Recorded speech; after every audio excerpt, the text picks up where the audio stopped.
xaflad si heer sare loo soo agaasimaya xisbiga wadani laantiisa Finland ku xuseen sanad guuradii toddobaad ee xisbiga laantiisa ay jirto.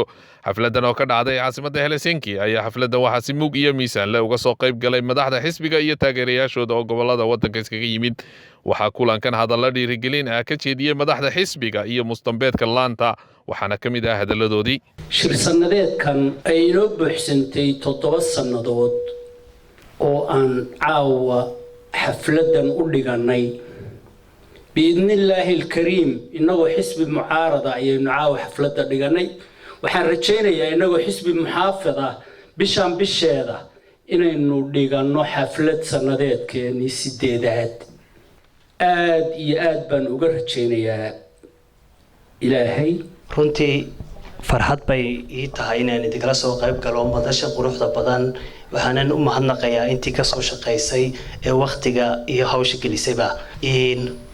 waxaanu ku faraxsanahay haddaan nahay laantii labaad ee xisbiga wadani ee waddanka Finland inaanu idinla soo qayb galno shir sanadeedkan xisbiga oo aynu ku sheegi doono waxyaalihii u qabsamay aan kaga hadli doono waxyaalihii u qabsamay laanta Turku.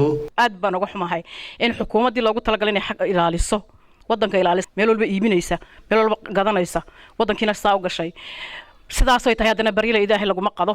ilaahun baynu baryaynaa baryada aamiinta ila dhahay insha Allah tanteeda insha Allah markaynu ku guuleysano waxa soo dhan way isbedeli. xaqna uma yeelanayno inaynu 16 qaadanay waxaynu xaq u yeelanaa 60% haddaynu u yeerayno maxay ahaydeen sharikado inoo horumariya 60% inaynu qaadano 40 la qaato waan ogolahay. haddaad tihiin haween iyo dhalinyaro iyo ragba inaynu gacmaha isqabsano 6 bilood bay noo haray wax allaaliyo waxaan maanta hagrana yaani jirin kii aqal deegaya kii dahabka bixinaya kii lacagta dhigaya maanta xisbiga wadani laanta Finland iyo waddankiiba aad iyo aad bay noogu baahan rabadaantiina wayna samafalka ka soo qayb gashaan.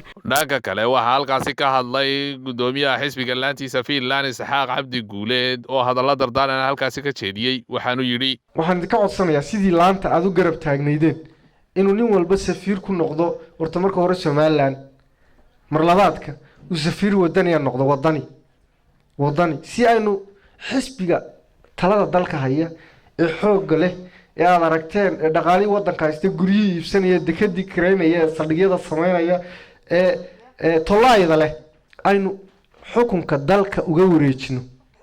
gabagabadii xafladda waxaa halkaasi lagu guddoonsiyay shahaadooyin sharafeed xubnihii sanadii u dambeeyay sida fiican ugu dhaqdhaqaaqay xisbiga.